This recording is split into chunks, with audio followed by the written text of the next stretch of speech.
Are you coping with depression, anxiety, maybe even addiction? If you are not, I'm willing to bet you know someone who is. I'm also willing to bet that these ailments are a byproduct of the insurmountable demands we as a society put on ourselves every day. Each day, most of us wake up after not getting nearly enough sleep, fuel up on caffeine, race off to work, race home, only to be met with the beautiful chaos that is home life, riddled with menu options, cooking, cleaning, baths, bedtime stories. When all's said and done, we crawl back into bed and repeat the same mayhem the next day. And then we wonder how we end up in therapists' rooms and doctors' offices just looking to feel better.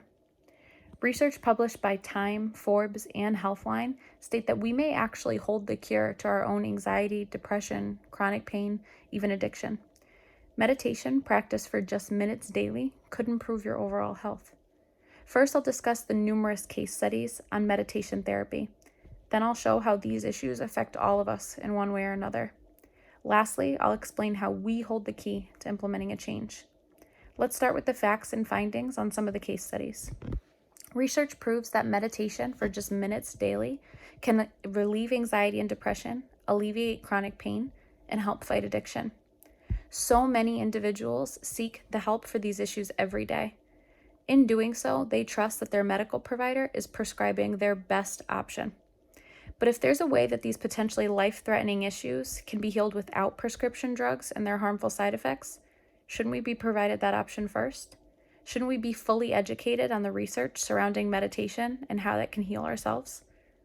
Unfortunately, nearly everyone is looking for a quick fix, and this holds true for both patients and doctors. And the major pharmaceutical companies are always right around the corner to provide it at the right price. Unfortunately, the price for these treatment options isn't just in dollars and cents. Take, for example, medications used to treat anxiety and depression. Their side effect? Suicidal thoughts. Time magazine published the findings of Dr. Madhav Goyal, professor of medicine at Johns Hopkins University. Dr. Goyal's research focused on the effects of meditation on chronic pain and stress. After reviewing 47 clinical trials involving more than 3,500 participants having either anxiety or depression, he discovered that those who participated in mindful meditation saw a 5 to 10% improvement in their anxiety symptoms and a 10 to 20% reduction in their depressive symptoms. While these numbers may appear to be on the low end, they're actually on par with those resulted from studies on the use of prescription antidepressants on like populations. The problem doesn't end there. Medications prescribed to treat individuals suffering from chronic pain are highly addictive. They often lead those who are prescribed them originally for pain on a quest for more illegal substances to help them cope. As most of us have heard, the opioid epidemic is at an all-time high. So how is it that a meditation, a no-cost, no-risk alternative to medication, is still not being discussed as a treatment option? This article, written by Healthline, 12 Science-Based Benefits of Meditation, reviewed that multiple studies all discovered that meditation can effectively be used to treat pain. One of the studies used an MRI to observe brain activity in participants experiencing a pain stimulus. Some of the participants had gone through 4 days of meditation and others had not.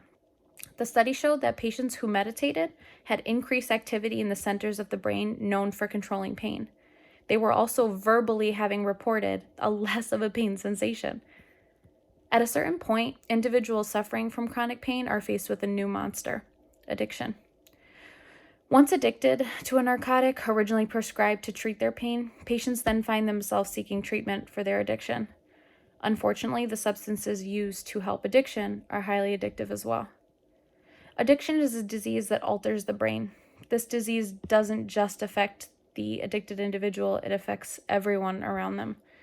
Once addicted, the individual cannot put anything above their need to feed said addiction, and it destroys their relationships, the relationships built among family, friends, spouses, children, leaving the addict without support and thus more likely to continue down the rabbit hole. As stated in Meditation Can Help with Addiction, an article released by Forbes, an increasing number of studies have revealed that meditation affects the self-control regions of the brain and thus can be very effective aid in helping patients recover from various types of addiction. It's devastating to think of the number of people that sought medical counsel and simply weren't offered or didn't take it upon themselves to seek a holistic alternative. They now find themselves forced to carry the burden of addiction like a scarlet letter. Addiction.com states that almost 21 million Americans have at least one addiction, whether it be to an opioid prescribed for pain or the common benzos and amphetamines prescribed to treat anxiety and depression. While depression and anxiety may not strike you as categorically the same as addiction, Addiction.com says that 20% of those who suffer from anxiety or depression have a substance abuse disorder as well. Now, some of you may be thinking, well, this doesn't affect me. I'm not anxious, depressed, in pain, or addicted. And while you may be one of the lucky few who isn't, the odds are you know someone who is. Whether it's society causing an individual's stress, anxiety, or depression, a doctor overprescribing a patient's pain, or a person feeding their addiction just to survive the day, these issues kill thousands of people every year.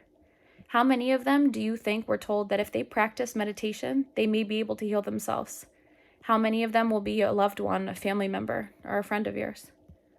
For those that will argue, well, medical doctors don't believe in meditation as a prescription, that they believe in science and science-based fact. Forbes published the findings of Sarah Lazar and her team at Harvard, who revealed that meditation can actually change the structure of the human brain.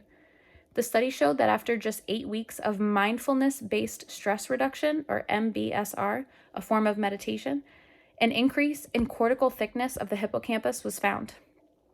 This area of the brain plays a role in learning, memory, emotion, regulation, self-referential processing. The study also showed an evident decrease in the brain cell volume of the amygdala. This area of the brain is responsible for fear, anxiety, stress. What's even more outstanding is the changes seen by the conductors of these experiments actually match the participants reporting physically feeling their stress levels reduced. This proves that meditation not only changes the brain, but it changes our perception and our feeling. And as we've been told time and time again, perception's everything. Now that we know the why of meditation, let's dive into the how.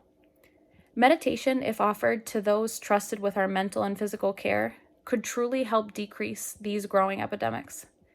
If patients who presented with anxiety, depression, pain, or addiction were educated on the numerous benefits and the complete lack of risk surrounding meditation, I truly believe they'd be encouraged to see it as a viable option.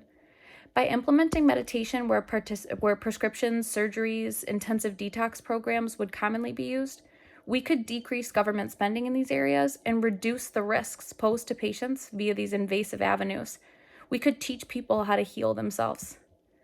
But the only way to achieve this is to get all medical personnel on board. To do so, we must get doctors and therapists reading the literature, show them the evidence in black and white, convince them to educate their patients on the benefits of meditation. And the best way to get the word out is through people like you. As I stated earlier, the odds are if you yourself aren't suffering from anxiety, depression, chronic pain, or addiction, you're close to someone who is. Chances are they've never considered meditation as a real option in dealing with their issues. So it's up to you to educate them, educate their medical providers, educate their families, educate them on the benefits of meditation and how they could physically heal themselves. The more people we get talking about it, the more attention it will get. The more funds will be allocated to finding ways to teach those struggling to implement this as a holistic approach to healing. Now that we've gotten everyone on board, what do we do next? Breathe, relax, and meditate. Sitting silently, focusing on your breath, pushing all intrusive thoughts away, this is how we'll begin to heal. As thoughts of anxiety, pain, addiction arise, remember to focus only on your breath, not controlling your breath, but simply thinking only of the air coming into and out of your lungs. Then you'll be well on your way to healing from the inside out. With practice, this activity will get easier and feel more natural. You'll begin to wonder how you ever lived without it. Unfortunately, choosing to ignore these findings, putting stock only in the prescriptions of today's quick and easy world, you may find yourself wondering how you'll continue to live it all.